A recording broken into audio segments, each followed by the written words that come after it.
Thank you for clicking on this video. I hope you enjoy.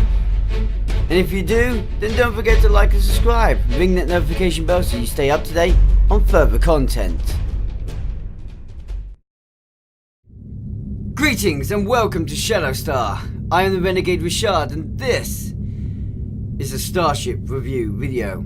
Welcome aboard our runabout, the SSYT. The Shadowstar YT. We're currently en route, about to approach DS9 for this very special Starship review. I see the Temporal operatives are already here. Don't worry, I won't say too much. But we are able to use this ship.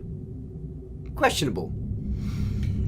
Section 31, of course you're always in the back. But I see every one of the intelligence factions are here. This is so great to see all of you. Welcome. Ensigns, lieutenants, captains, lieutenant commanders, admirals, starship entrepreneurs, those within command, the piloting schools, those of intelligence, be you Dominion, Romulan, Klingon, or Federation. You're all welcome here today for this look at 4 magnificent and powerful vessels. There is some interesting things that I'll have to bring up as we go through this, but we'll be working in a 3-stage process with a minor 4th stage through in there just to quickly take a look at something. First of all, we'll go over stats, consoles and traits, which is where the real interest is. We'll take one of the ships into combat, and then finally, we will score the ship up. But with that being said, and with these ships being so magnificently beautiful, allow me to introduce to you the latest iteration in warship, the Temporal warships, or in this situation, the Shark Temporal warship. This one is the one that the Klingons shall be flying, or a Klingon allied faction. So to you, kapla! I hope to barrel you sometime, albeit I am Federation. With this being said, these ships, these 4 ships that we shall be talking about today, well, they are all tier 6 ships, ranked and scaling, worth 3,000 Zen, though you can purchase all 4 for 8,000 Zen. The one thing I will throw in here, however, is though that means each ship individually is worth about £20 sterling for British currency, sorry. US is around about $25. Well, which ship would you want to fly? Would you want to get more than one? Is there a good reason to get more than one? The answer to that will be made very clear shortly. However, the first thing I need to point out is that the Edison, the Federation ship, the Shark, which is the Klingon ship, the Korea Temple Warbird, because they're different, the Romulan ship, and the Jem'Hadar Temple Vanguard warship all have their own distinct advantages and weaknesses. Technically, the Federation is the one at its greatest weak spot. This is because the first dimension, well, the Klingon can cloak and has its own special Discovery era cloak available to it. The Romulan ship can also cloak and take advantage of the Romulan special singularity abilities, giving that one perhaps an even greater advantage, though of course the Romulan ship has the Romulan power levels argument given to it. Finally, you have the Jem'Hadar Temporal Vanguard, which has, well, perhaps the greatest power and advantage going, as it has its support wings, the Vanguard Wingmen. These allow that ship to have the greatest DPS potential out of all of them, as well as the greatest survivability and support potential. Meaning, it is safe to say that the Dominion variant is probably the superior of all. However, it cannot cloak, giving the Romulan and Klingon the edge in surprise attacks. And cloaked ambush does have its advantages, as well as traits that support cloaking.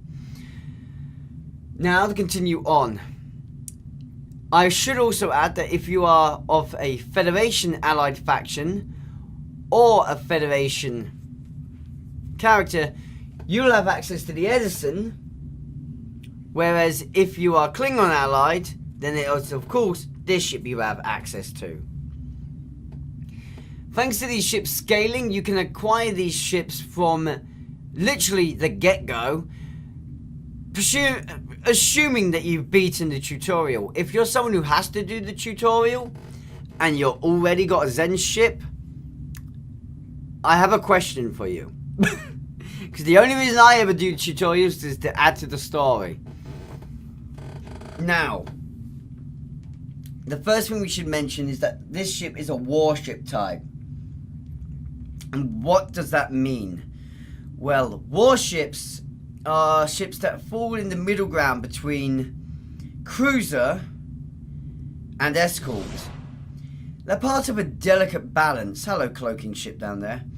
And this delicate balance is where they have a, well, they have the offensive power of a battle cruiser, but the glass cannonness of an escort. They're more powerful than an escort as a result, but they're not quite as enduring as a battle cruiser. Is this a problem? Well, the hull modifier is 0.9, scaling with your level. This is potentially going to be a point of weakness. I wish I could give you numbers to go to this, but to give you a rough idea, my character, being a level 65, currently has 53,651. I should note to you guys that I'm using barely any hull improvements. So this is a relatively low score that you can have. I would say it's safe to say that after improvements, you're probably going to get this up to approximately around, let's highball it a bit, probably 90, maybe 100, if you're good at that. But it's tanks that would tend to be doing that, and I'm afraid to say this ship has a weakness in that scaling. I might be really highballing it there. You might actually find this ship is weak and will be sitting more around the 40,000s to 60,000s most of the time. Albeit combined with something later to show you, that's not necessarily a bad thing. To continue on, the shield modifier, well, that is quite impressive and outpowers most escorts. Its shield modifier is 1.15. Now, as I was saying already, she's a glass cannon in comparison to a battle cruiser, hull proving that. But she is better than escorts, shield proving that. With a 1.15 shield modifier, she can endure a fair amount through shields, but you will have to pay close attention to her shields. Should they go down, you're in trouble. Following that, her weapons are quite impressive. In fact, she will, I want to say she outpowers most escorts, but since escorts have the experimental slot, this is in debate. She has 5 forward attacking weapons and 3 aft. Now, albeit thanks to having 5 forward, she can have more powerful weapons equipped to her and take advantage of her turn rate. However, escorts have their experimental weapon slot. And this experimental weapon slot can boost survivability, deal extreme damage through shields, or deal heavy AoE damage. It's safe to say the experimental weapon tends to be more flexible than a standard weapon slot emplacement, albeit not as powerful. So it really is to your own taste which you prefer. Is this warship going to be the better option for you? Furthermore, she has your typical temporal position type for device slots, having 3 device slots available to you. I'm not gonna lie, quite like seeing that part. I think that's pretty good to see. Enough there that you can make good use of device slots, but not too many to overpower her. Ah, it seems it's the Romulan time to show face. And further on, well, next up, base turn rate. Now, as we've already discussed, this ship is obviously not great in hull defense, got a fairly good shield defense, and it's very powerful in its forward attacking arc. So this base turn rate definitely comes into its own, seeing as it's a base turn rate of 14. Flying circles around carriers, cruisers, attempting circles around science vessels, and on par with its fellow escort brethren. She might be the big sister to the escorts, but she is still, unfortunately, the little sister to the battle cruisers. With that being said, though the little sisters are the ones that can fly the circles, the battle cruisers against this warship will be having difficulties. So, a distinct advantage there, especially if you are the type who are looking to go from battle cruisers and cruisers into a more lightweight escort type role. This could be a great entry ship actually. Impulse modifier of 0.2, about average. An inertia rating of 55, again about average, what you'd expect. Really, it's only the turn rate singing great providence to this ship's ability right now. Is that a good thing or a bad thing? I'll let you guys be the judge of that one. As for further notes to make, well, this ship can be equipped with cannons. Okay, so things we should probably bring up.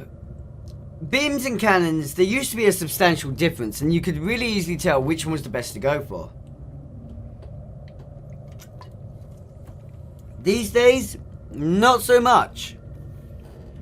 Though admittedly, cannons still hold their advantages, but beams do as well. This means that it really does come down to your combat style. The fact these can load dual beam arrays and dual heavy cannons are good, but I don't know which one I would specifically say is the best for this ship. Are cannons worth it? Yes, in an essence, seeing as for many builds you are limited down to the, well, many builds like this one, you're limited to what kind of omni-arcing weapons you can get on the aft. Turrets are great because they're 360 degrees, meaning cannon builds always have a distinct advantage there. But these days, you've got more omni-directional beams. Kinetic cutting beam, for example. You have the kinetic cutting beam, and most energy types have a secondary omnidirectional that you can place with the first. So it's really this battle of how do you want to build the ship? It's a defined question there. How about the power settings? The power settings are quite interesting in my personal opinion. These are plus 10 to weapons power, exactly what you'd expect from a tactical type vessel. Plus 5 to engines, again what you'd expect from a tactical vessel. And plus 5 to auxiliary, what you'd expect from a temporal vessel. So it is exactly as you'd expect it really to be. Screw you, flight deck crews in the background. Don't know why I'm saying that since I've got one myself. This ship has got quite the versatile aid and arsenal. Not one that I would specifically complain against either. Yes, there's probably ways this ship could be better. So far we've seen that it's very heavily tactically orientated. The big question is, does the bridge officers complement or detract from this? The honest truth there is both. You see, the great thing about a temporal ship is having your temporal operative position. This ship does it and then some. First of all, you have the obvious position. You all know this one's coming, the tactical commander position. However, this commander position is actually a tactical temporal operative.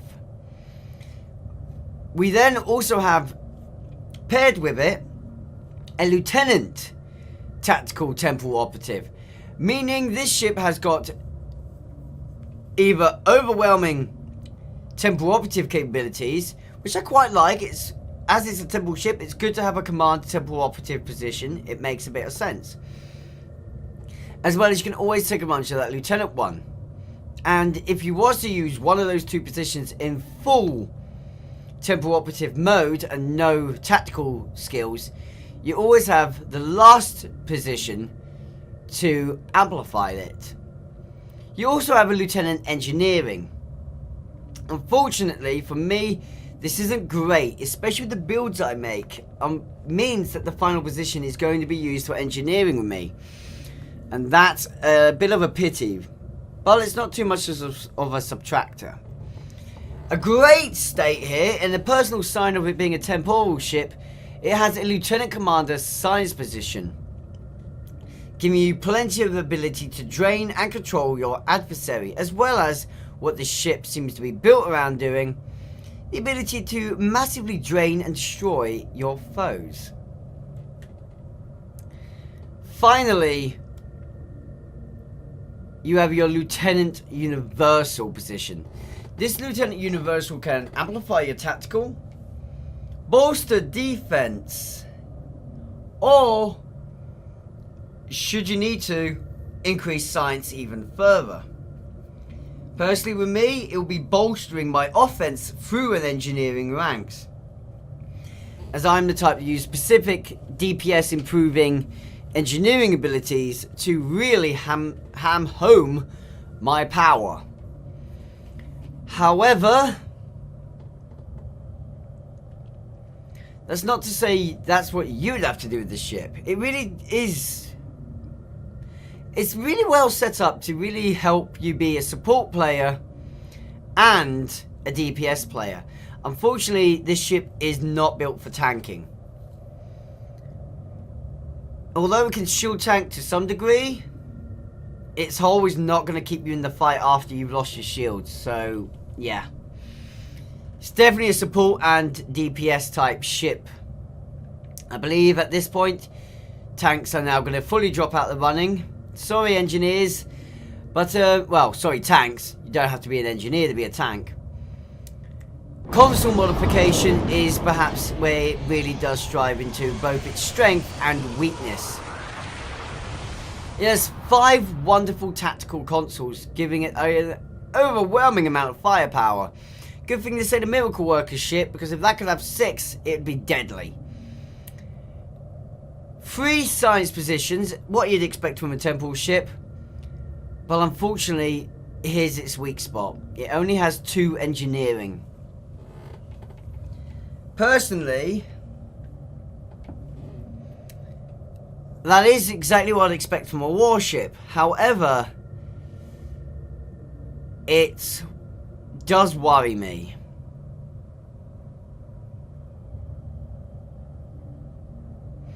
This ship has very minimalistic defenses, and in fact, considering I naturally use 3 specific engineering consoles, which have to obviously go in the engineering console slots, I'm forced to choose one of them to not keep.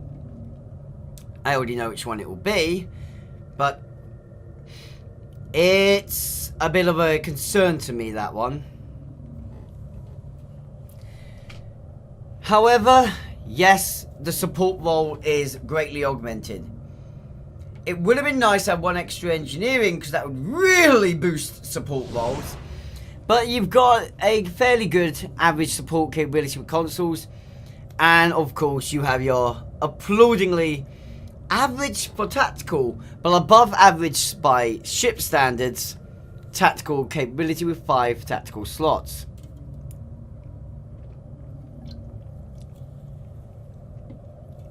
My bigger question lies in here though.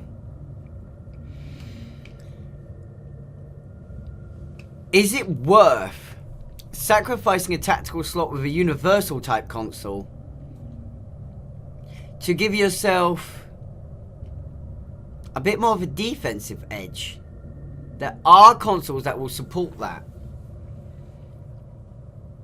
However, I would think if you're using this ship, the answer to that would be no. Ah, the Vanguard ship. I see it's the Dominion's time to show face. So,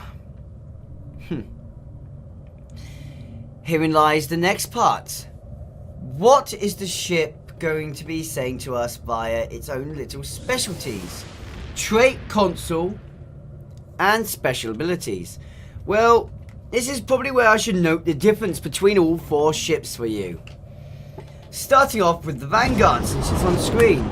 The Vanguard has a powerful little booster to its capabilities in the form of its Vanguard Wingmen.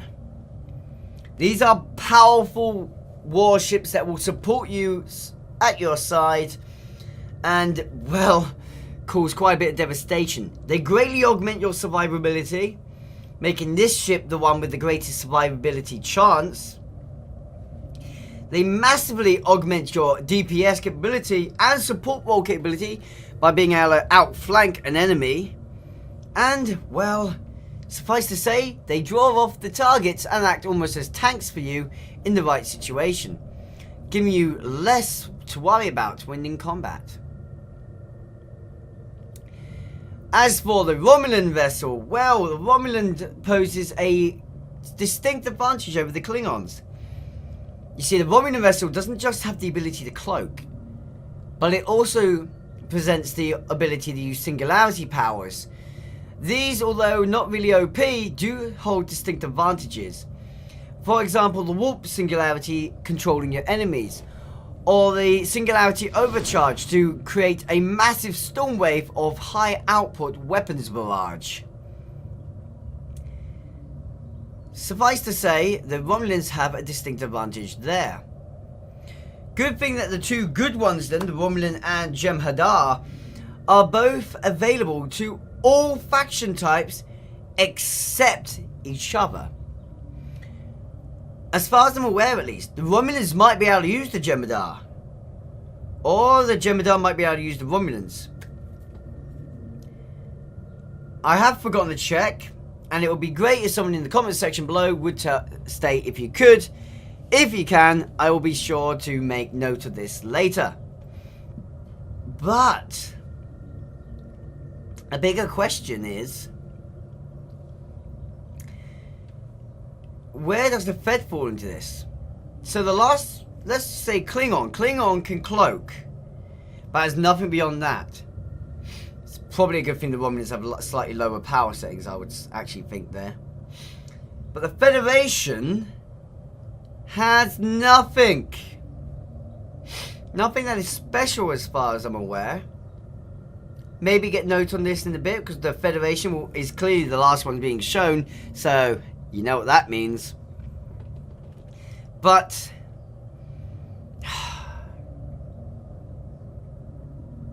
What are the benefits to the Federation then? Hopefully it has something to back itself up. Or I would actually say on the Federation character, I would probably recommend having the Romulan or the Dominion ship more. For a distinct reason. You see, these ships come with special traits and special consoles. These traits being, for the Federation characters, Heart of Soul. For Klingon characters, Legacy of Kronos. For Romulan characters, The Pride of Molulihan. And for Dominion characters, Persistence of the Founders. I like to say that all of them are really well named. Legacy of Kronos, The Pride of the Romulan People, New Romulus. Persistence of the Founders, no kidding. And the Heart of Soul. Hey, the Federation's got heart. Come on. Distinct things to say about this, though, is that it is very specific to your faction. If you're a Federation character and you got the Dominion ship, the trait you'd get would still be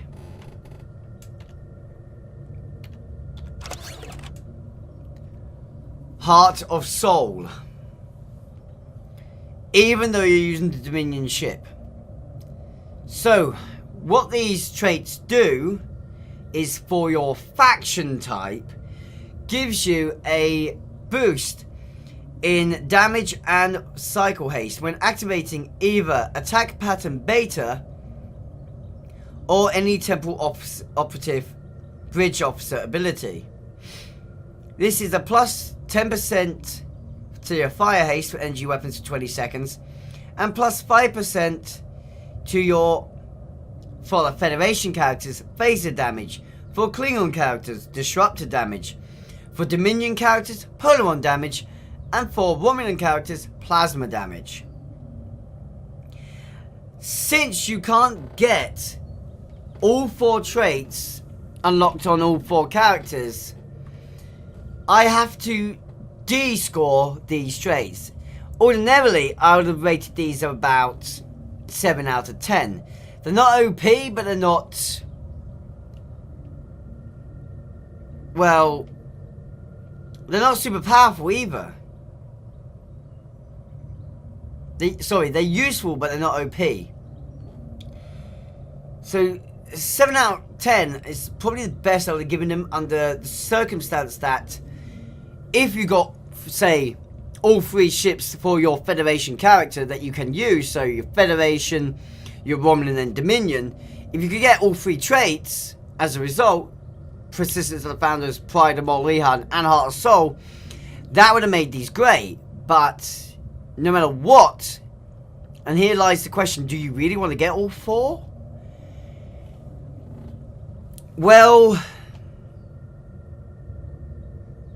I'm afraid Heart of Soul is getting a kick in the teeth and is only being scored as an average 5 out of 10. I'm sorry.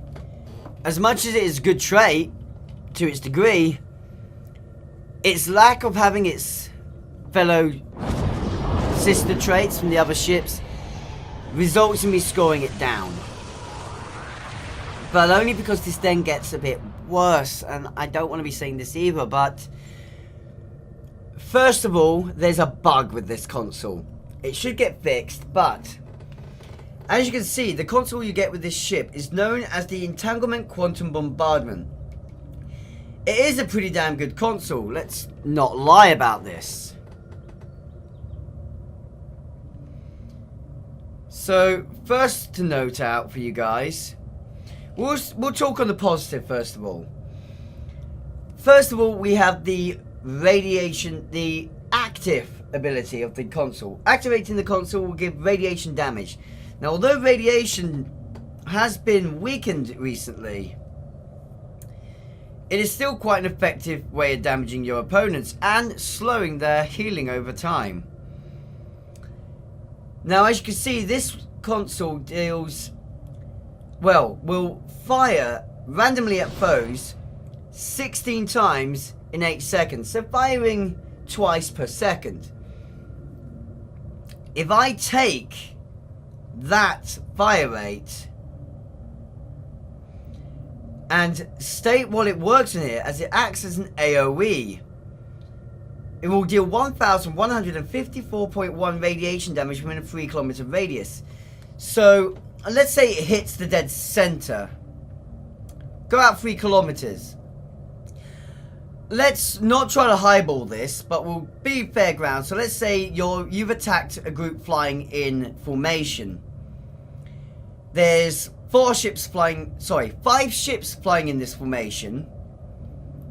However, 2 of the 5 ships are too far out of range from the central ship, and all 16 shots hit the center ship of the formation. The expanded radius allows you to catch 2 of its fellow wingmen in formation, meaning you catch 3 ships in total. As this damage does not spread out between all ships, based on the notes that we have here, it's safe to say that it's now dealing in total across the 3 ships 3,462.3 damage per shot, resulting in, after 16 shots, if they all hit the same target, 53,400 points worth of damage. However, that's highballing its possible output of damage. Safe to say, it will be rare that would be achieved. Now, the bigger problem is, first of all, I will tell you guys right now that if you are on ground, not in ship, the information of the passive bit saying the energy damage, direct energy damage type, will be missing. All you'll be able to read is plus 21.4 exotic particle generator.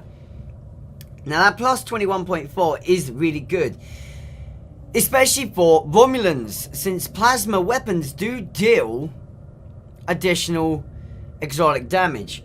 And it is safe to addition to this that you also have Federation phasers that will do additional exotic damage, disruptors that will do exotic damage, and I do believe there are some polar ones that you can get through reputation that deal exotic damage.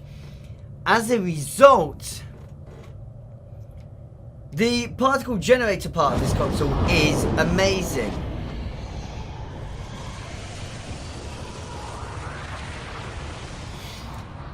But why have we not got an Entangled Quantum Bombardment Dominion variant?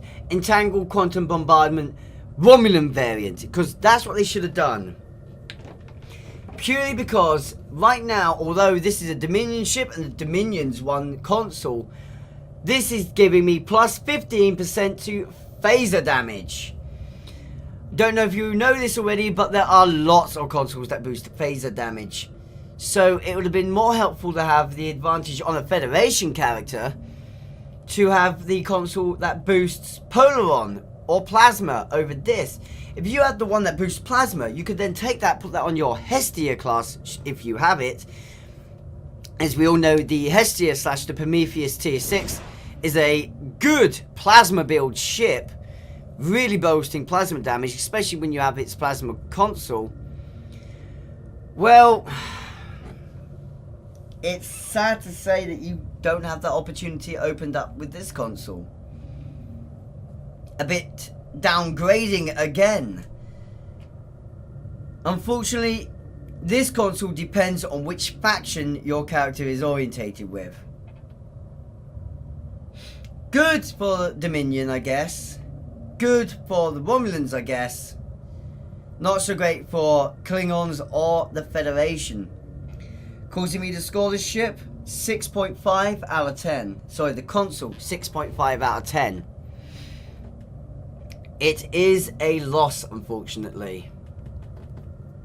And, well, it's a pity to say the least. I mean, this console could have greatly improved the ship. So far, guys, not great. Candy Edison pulled this back. Well, it's safe to say the Romulan and the Dominion ships are definitely the superior vessels. No matter what faction I was playing as, I'd probably be going for, say, the Dominion or the Romulan one to use personally. However, there is a bonus to the Federation ship and the Klingon ships that the Romulan and Dominion don't have. That might make you choose to go with them. There are more visual capabilities. You see, the Dominion ship has its one visual form. Same for the Romulan. However, the Federation has its Discovery era form, and so does the Klingon ship. As a result, giving you some lovely extra skins to take advantage of. I'm not gonna lie, I would love to have this ship flying around with the style and design of its Discovery era nacelles. I reckon it would look pretty good. Won't be seeing that in a moment, but hey. However, things aside, this is still a pretty damn good ship. And a really good thing to point out now is its temporal advantages. See, temporal ships have the molecular deconstruction beam.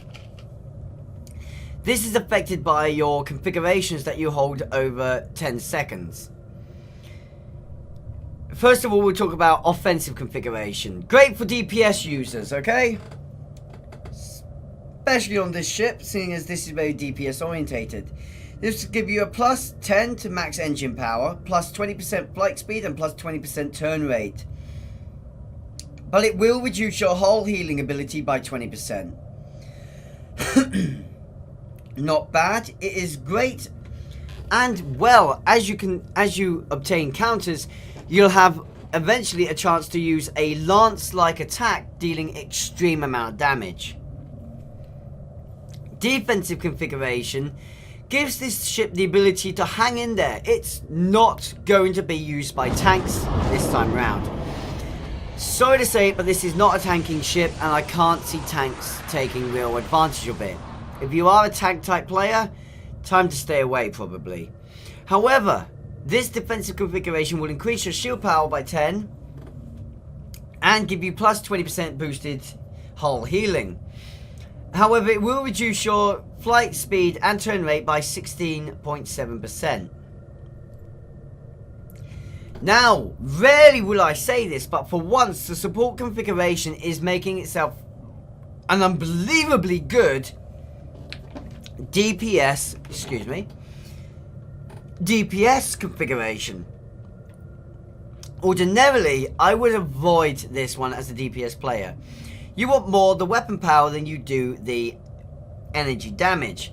However, this ship, bearing in mind, is usable, or these ships should I say, are usable by heavy exotic build type designs. So the support configuration, boosting your 10% auxiliary, 10 to auxiliary power, 20% to your exotic damage, and 40 to your control expertise, will make you be able to really devastate the enemy here. For support DPS players, this is probably the one you use. It might take you a little bit longer to kill that flagship, but you are giving all of your allies a huge advantage. Especially when we come on to the next stage. The molecular deconstruction beam itself will deal one of 3 effects, or it could deal 2 of the effects, or it could deal all 3. Depends on how you charge it. For example, if you used all 3 configurations for 20 seconds, you would achieve a 7,000 physical damage output, while simultaneously healing yourself for 4,000 points and disabling the enemy for 6 seconds. You see how this beam works? See, this beam will give you the ability to disable your foe for 3 seconds per counter. with 6 counters being your maximum, this means 18 seconds is the possible duration that you can disable your foe for. Which is why I say the support configuration is so powerful. You see, to disable the foe, you require support counters. If you disable the foe for 18 seconds, be it the flagship, this gives your allies, such as raiders and lightly armoured escorts, more time to focus on firepower and less time having to worry about taking a fall back or hit and run. It also gives you the option of lightly damaging the foe as you charge to disable, then disabling the foe and then proccing all abilities off, so that you can go for a devastating high yield output, possibly destroying the foe outright. Again, supports your DPS player builds. As for further support to DPS player builds, you have your physical damage. Charge that by 6 points and you're literally using a high power lance that will deal heavy phaser damage with only 1 token, 4,000 points, but with all 6, you're looking closer to 24,000 points of physical damage per second for 5 seconds, ignoring the shields, half against allies, so not so great against, so half against players, not so great in PvP. This is charged with the offensive counters. Now, if you have been using offensive configuration, you will have done heavy damage anyway. It's quite possible with this fully charged that you will be able to destroy lighter targets within seconds. This being the idea that you've already been in somewhat of a combat, you've now turned around, procced all your abilities off, hit them with a devastating wave, and just as you've done that, fired molecular deconstruction beam, you'd probably drain the last of their health and go, gone. Or you could start off with this, get them trying to heal up that hole while you're taking their shields out. Finally, you have the whole healing of the defense configuration. This is not the most powerful, but it is quite effective, giving you 2,000 points of hull healing per second for 5 seconds. So at full 6 tokens, that's 12,000 heal. And when I stop to think about this, this gives you a maximum heal of, whoopsie daisy, 60,000 points. Well, 60,000 points of healing isn't exactly bad. Especially considering this ship's hull isn't all that high. I mean, I am level 65 and I've not done any improvements, so that is probably its base hull you're seeing there. Very lightly hull. That's a very light hull, but 40,500 before hull improvements and not much option of improving it. I'd say defensive configuration gives you the power to fully regenerate. Not bad. The bigger question now lies in, though, how will she do in battle? I know you guys want to see this, so it's time for phase 2. Helm! Let's take him in.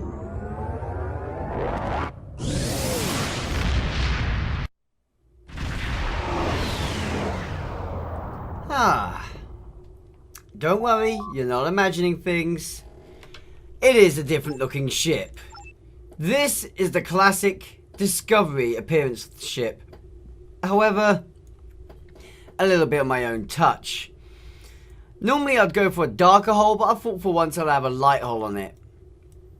And yes, magenta, I know I'm a bit weird. So, well, I'll be fair with you right now. I don't like the look of this ship. In fact, this was one of the ships I was least looking forward to seeing in the game, or literally had no interest in seeing. Mostly because of the secondary hull part. Fix that in a bit. Right now we need to demonstrate what this ship can do. And to being with the feel of it. Let's get a bit of discovery action in here.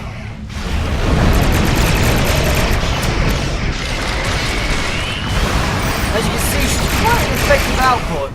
Even at the basic level, but straight away she's showing her soft side. And a little bit underwhelming in that output damage. Or maybe I've just been spoiled. The worst part is I am boosting her defense now. I'm actually losing on some of my tactical ability to increase her defensive ability. Too bad it's not an overwhelming effect. We'll have to do something about this. How about some heavy output?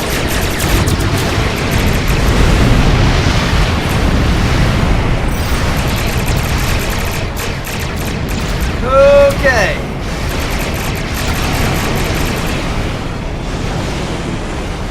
She's not doing too well, is she?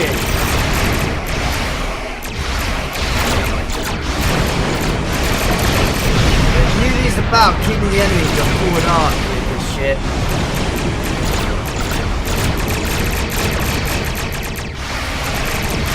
Go one more way.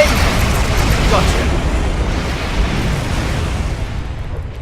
Now that it's one-on-one, she has the distinct advantage. In these situations, she'll survive far better. Take advantage of a little bit of her control expertise, shall we?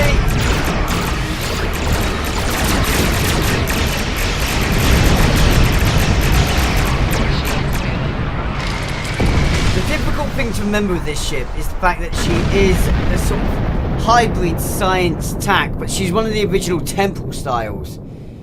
This means you need to be a little bit more on it, on the ball with the science side of things. Her softness makes her also have a bit of a glaring weakness to worry about. Well, I wasn't taking full advantage of her. Offensive configuration, hello Gallo class. Hello, you're looking for the bombardment module. Over 3 kilometers, that was quite a big circle. I said I was really sort of middle grounding it earlier. I don't think I was. I think it'd be really easy to get a good cluster of enemies at once. And survive. Screw you, I'm better than that. That Gallo class has really overpowered us just then. Okay, we're going to go for a bit more defensive configuration here.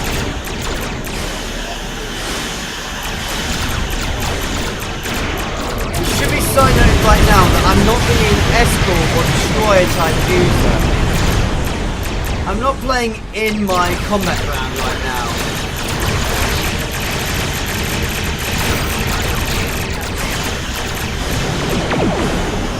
Now for full molecular beam, let's go full strength damage time. This is where we really see our power.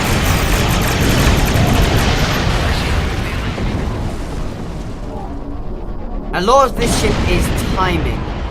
You won't be DPSing it by going straight in and done, destroyed. No, this ship is more about timing and precision. Executing your abilities at just the right time. Romulan class, huh? I think we'll use you as a secondary demonstration. Just reset the environment, shall we? So I don't have everyone swarming on me in seconds. Now, oh crap, the Hideki's all separated. We're gonna go round and past them, I think. Go round and we'll find, oh, Gallo class. That battleship's going to be a good one to chest against. Now see, that's what I wanted. Nice and clustered together.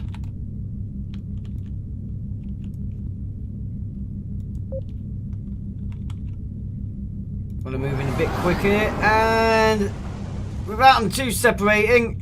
Come on, set it off. Whoa, look how that works.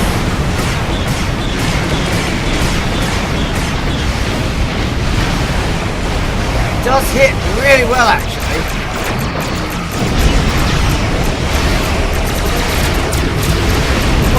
a bit more rank up with us now. Woo!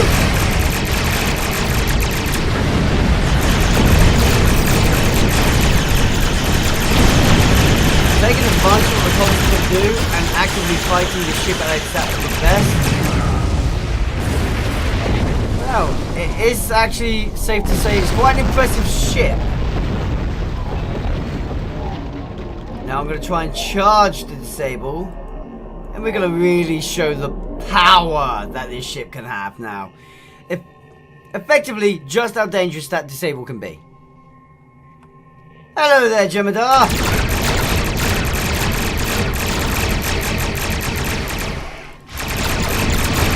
Point right now is surprise.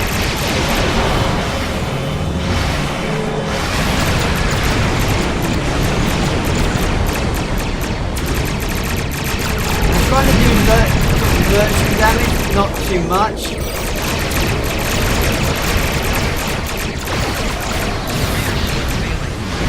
I forgot this one has sort of attack fighters with it.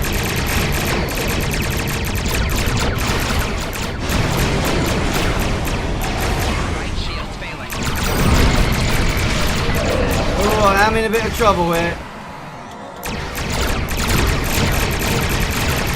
Come on, molecular deconstruction beam.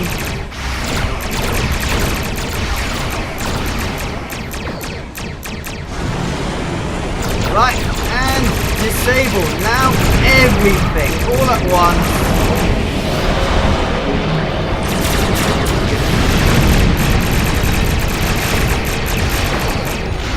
We've got a good amount of time when that ship's disabled for.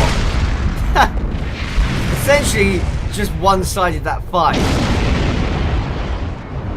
Yeah! It would have been better to go in with the disabled charged. But that's pretty dangerous. It is safe to say the ship is pretty damn strong and has distinct advantages.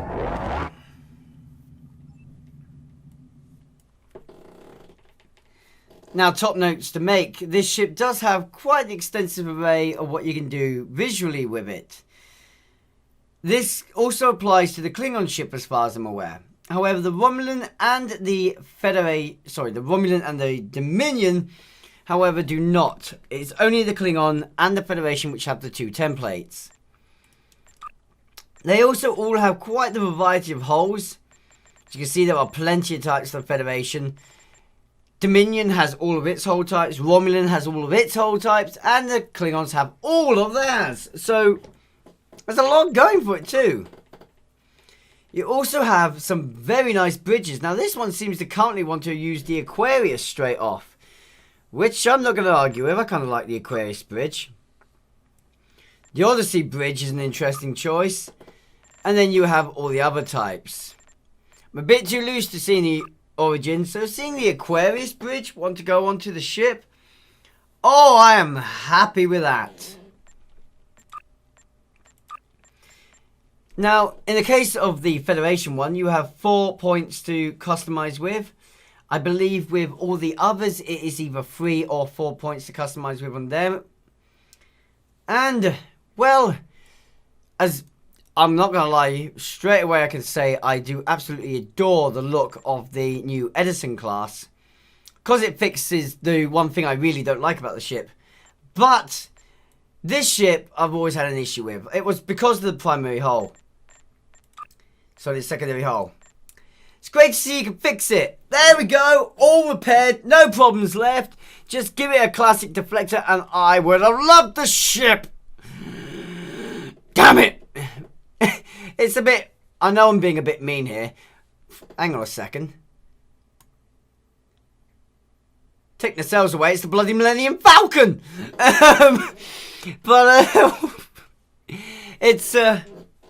It is a pretty impressive ship to see. And one that I know I personally am going to quite enjoy flying. At least when I'm in the mood to fly it. I should really state that I'm not really a warship type, nor am I an escort type. It is rare you will find me flying one of those. Until you guys vote for my flagship to be an escort, in which case I'm in a whole lot of trouble. Well, until that happens, well, I'm feeling quite comfortable, to be honest. Would I recommend this ship to you guys? Ooh. You see, in truth, that is actually a more difficult question than it sounds.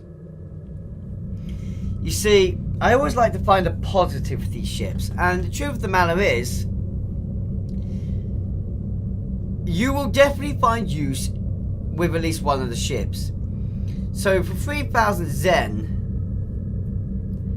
yes, I'd say it's definitely worth getting one of the ships. One of the ships.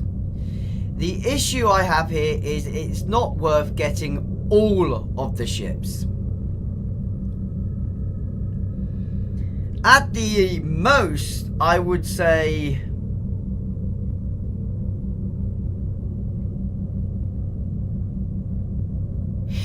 I would personally, if you're getting one, I would go with the Jem'Hadar or the Romulan. However, if you wanted to be able to use it on the most characters, I would go with the Klingon, specifically the Klingon one mostly, or the Federation, just so you can use it on the most character types.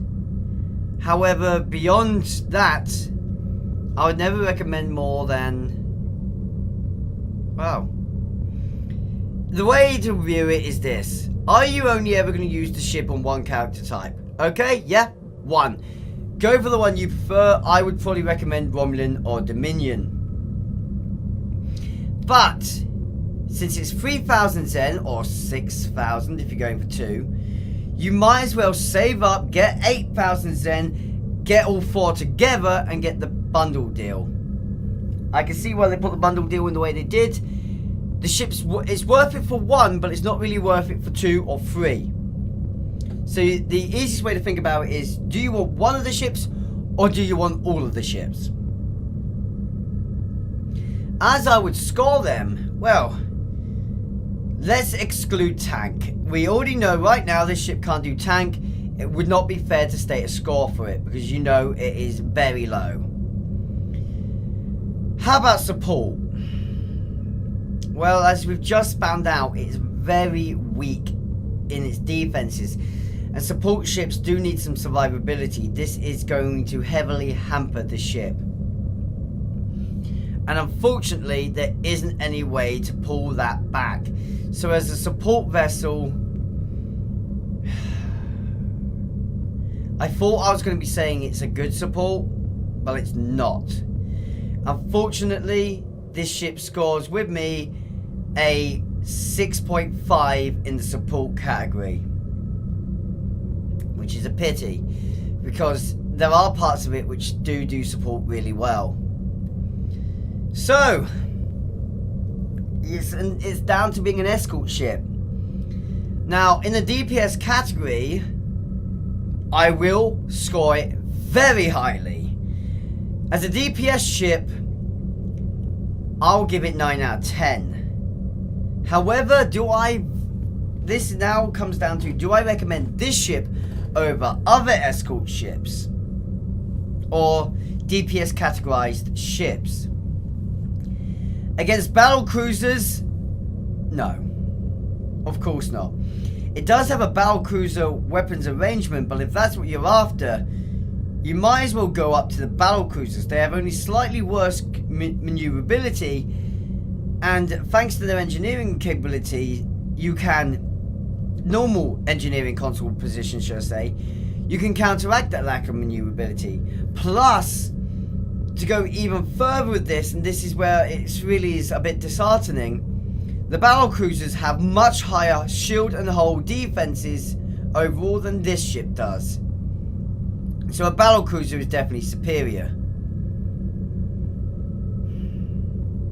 How about its escort counterparts? Yes, this ship does have better shields, but it is not better in the hull defense to an escort. About the same as an escort in maneuverability. And although that one extra forward firing weapon is great, most escorts and raiders these days have an experimental weapon slot. This experimental weapon slot can outshine that one extra forward arc weapon, because that forward arc weapon requires you to keep the forward arc, but the experimental most of the time is a 360-degree weapon of fairly high output and damage, which I believe surpasses that additional forward weapon slot. Uh-oh. That means, I'm sorry, but this ship is also not recommended above... I can't believe I'm saying this. I don't recommend this ship above standard escorts. It is superior to raider types. Oh hell yes! If you are comparing this to a raider, this ship is vastly superior and will be outshining a raider any day of the week. But the Defiant is superior. This ship is better than pilot ships, so I will say that right now, but it doesn't have the boosted pilot maneuverability rates. Against the Hestia? Oh. Maybe? No. The Elita, the Hestia, and the Defiant, I will say, are superior to this ship. Otherwise, this ship is probably one of the best escorts. Take those three away, this would be among the best. It is a good ship, and if you do want to have a bit of fun, I would recommend this ship. However, if you're looking at a vast variety of ships, then I would probably recommend the Arbiter or the Defiant over this ship any day. Final scoring on this ship as a result.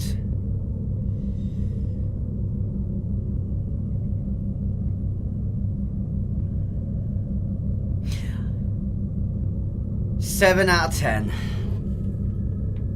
Visually speaking, this ship would get 9 out of 10, 10 out of 10 from me. But final score as a ship based on stats, 7 out of 10. It's a shame to say.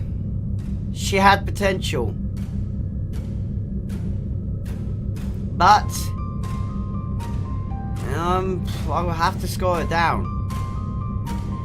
The best place for her is DPS. She heavily scores 9 out of 10 there. But she has a lot of weak spots that you gotta make up for. To an entry player, I don't recommend her. To someone who's mid-range, okay, time to think about her. If you're looking for a challenge and you're a skilled player, this is a ship for you. But it is really for the skilled players looking for a challenge who wants to push out what they can do. Finding you're surviving a bit too easily, this is the ship for you. See if you can turn this ship into a good survivable ship. I hope you found this video helpful, and I would love it if you went to the comment section below now and told me your thoughts on the ship. Maybe you've seen something I've looked over. But for now, thank you for watching. Until next time, live long and prosper, my friends. No, I don't. Helm! Take us out.